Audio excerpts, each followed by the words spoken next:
Macam-macam perjanjian. Macam-macam perjanjian dapat dibedakan menjadi dua kelompok, yaitu perjanjian obligator dan perjanjian non-obligator. Perjanjian obligator adalah perjanjian yang mewajibkan seseorang untuk menyerahkan atau membayar sesuatu. Terdapat 4 macam perjanjian obligator, yaitu yang pertama perjanjian sepihak dan perjanjian timbal balik. Perjanjian sepihak adalah perjanjian yang membebankan prestasi kepada suatu pihak, sedangkan perjanjian timbal balik adalah perjanjian yang membebankan prestasi antara kedua belah pihak. Dan yang kedua adalah perjanjian cuma-cuma dan perjanjian atas beban. Perjanjian cuma-cuma adalah perjanjian yang dimana pihak yang suatu memberikan suatu keuntungan kepada pihak yang lain tanpa menerima sesuatu manfaat bagi dirinya. Sementara perjanjian beban atas beban adalah perjanjian yang mewajibkan masing-masing pihak memberikan prestasi.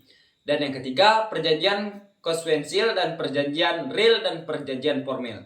Perjanjian konsensual adalah perjanjian yang mengikat sejak detik tercapainya kata sepakat dari kedua belah pihak. Sedangkan perjanjian real adalah perjanjian yang tidak hanya menyaratkan kesepakatan, namun juga masyarakat menyerahkan objek perjanjian atau badannya.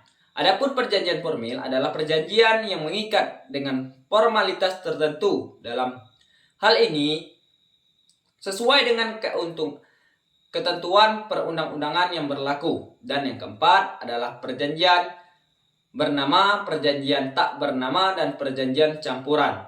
Perjanjian bernama adalah perjanjian yang secara khusus diatur dalam undang-undang. Perjanjian tak bernama adalah perjanjian yang tak diatur secara khusus di dalam undang-undang. Sedangkan perjanjian campuran adalah perjanjian yang merupakan kombinasi dari dua atau lebih perjanjian bernama. Perjanjian non-obligator. Sedangkan perjanjian non-obligator merupakan perjanjian yang tidak mewajibkan seseorang untuk menyerahkan atau membayar sesuatu. Macam-macam perjanjian non-obligator ini terbagi atas, yaitu ada 3 macam.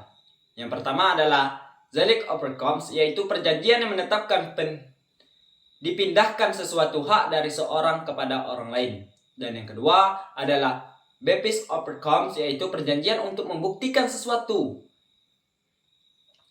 Liber overcomes, yaitu adalah perjanjian ketika seseorang membebaskan pihak lain dari suatu kewajiban. Dan yang terakhir adalah Pesling overcomes, yaitu perjanjian untuk mengakhiri perselisihan yang ada di muka pengadilan. Baik, sekian yang bisa saya sampaikan. Lebih dan kurangnya saya mohon maaf. Apabila ada kata-kata saya yang salah, saya mohon maaf. Akhiri, wassalamualaikum warahmatullahi wabarakatuh.